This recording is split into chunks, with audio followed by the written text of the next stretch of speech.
Ba,ជាដំបូងសូមគោរពជំរាបសួរសូមថ្វាយសេចក្ដីដល់ព្រះជាម្ចាស់សម្រាប់ឱកាសពិសេសដែលយើងនឹងរៀនព្រះបន្ទូលជាមួយគ្នានៅថ្ងៃមុនយើងបានរៀនហើយនៅលក្ខណៈភាពដែលទ្រង់មានមនុស្សយើងគ្មានប៉ុន្តែថ្ងៃនេះយើងនឹងតនៅមេរៀនយើងអំពីលក្ខណៈរបស់ព្រះជាម្ចាស់ដដែលតែចំណុចទី2លក្ខណៈភាពដែលទ្រង់មានមនុស្សមានដែរលក្ខណៈដូចនេះជារបស់ព្រះនឹងអាចស្វែងរកក្នុងទំនាក់ទំនងរបស់ព្រះនិងមនុស្សទី1សេចក្តីស្រឡាញ់ព្រះអង្គគឺជាព្រះនៃសេចក្តីស្រឡាញ់ទ្រង់បានផ្ដល់នូវការស្រឡាញ់និងយកចិត្តទុកដាក់មិនថា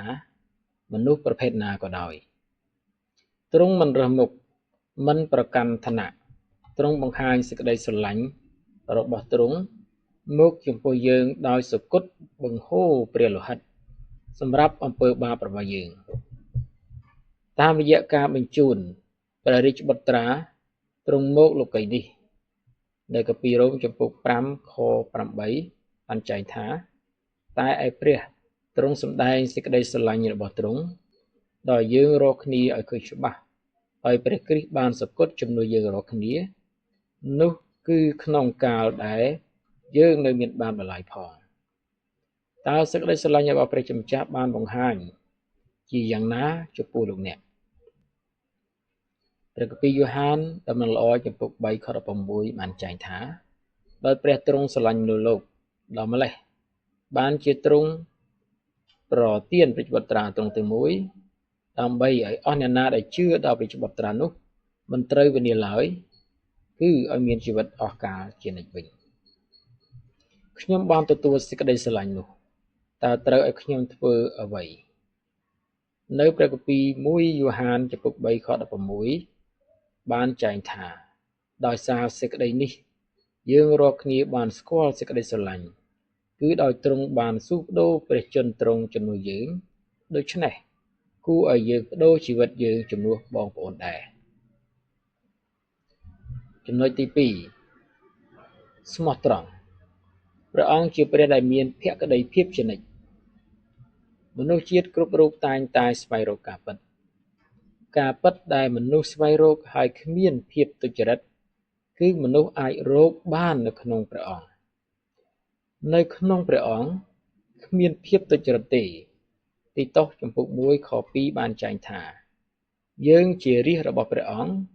ដើម្បីរស់នៅដោយស្មោះត្រង់និងគ្មានភាពទុច្ចរិតនៅគ្រប់ផ្នែកទាំងអស់តែយើងត្រូវធ្វើដូចម្តេចនៅព្រះគម្ពីរភីលីបចំពុក2ខ13ដល់ខ15បានចែងថាត្បិតគឺជាព្រះហើយដែលបណ្ដាចិត្តអ្នករាល់គ្នាឲ្យមានទាំងចំណង់ចង់ធ្វើហើយឲ្យបានប្រព្រឹត្តតាមបំណងផារតីទ្រង់ដែរខ14ចូលធ្វើគ្រប់ការទាំងអស់ដោយឥតត្អូញត្អែឥតប្រកែកខ15ប្រយោជន៍ឲ្យអ្នករាល់គ្នាបានឥតសៅហ្មងឥតកិច្ចកលជាកូនព្រះដែលរកបន្ទោសមិនបាននៅក្នុងដំណរមនុស្សវាយហើយខិលខូចដែលអ្នករាល់គ្នាភ្លឺនៅកណ្ដាលគេដូចជាទូពន្លឺនៅក្នុងលោកនៅចំណុចទី3ព្រះអង្គមានសេចក្តីសុចរិតព្រះអង្គមិនធ្វើកិច្ចការដែលទុច្ចរិតឡើយព្រោះថាទ្រង់គឺជាព្រះដែលគ្រប់លក្ខទ្រង់បានបង្គាប់ឲ្យរាជរបស់ទ្រង់ដោយរស់នៅសុចរិតដូចជាទ្រង់ដែរទ្រង់បង្ហាញនៅការពិតដែលថាសេចក្តីសង្គ្រោះមិនអាចពឹងផ្អែកទៅលើមនុស្សជាតិទេម៉ាថាយចំពុក19ខ23គឺត្រូវតែពឹងផ្អែកលើព្រះគុណព្រះអង្គវិញព្រះអង្គសុចរិតចោទយកថាចំពុក3ខចំពុក32ខ4បានចែងថាទ្រង់ជាធម្មតាការរបស់ទ្រង់សុទ្ធតែគ្រប់លក្ខត្បិតអស់ទាំងផ្លូវទ្រង់សុទ្ធតែប្រកបដោយយុត្តិធម៌ទ្រង់ជាព្រះដ៏ស្មោះត្រង់ឥតមានសេចក្តីទុច្ចរិតណាឡើយទ្រង់ក៏ត្រឹមត្រូវហើយទៀងត្រង់ដូច្នេះ យើងដែលជារាជរបស់ព្រះអង្គត្រូវតែសុចរិតដោយព្រះអង្គដែរម៉ាថាយចំពុក5ខ48ដូច្នេះចូលឲ្យអ្នករកគ្នាបានគ្រប់លក្ខដោយជាប្រវេដានៃអ្នកដែលគង់នៅឋានសួគ៌ទ្រង់គ្រប់លក្ខដែរចំណុចទី4ព្រះអង្គយុត្តិធម៌ព្រះអង្គយុត្តិធម៌ឥឡូវខ្ញុំកែអឡៃបន្តិច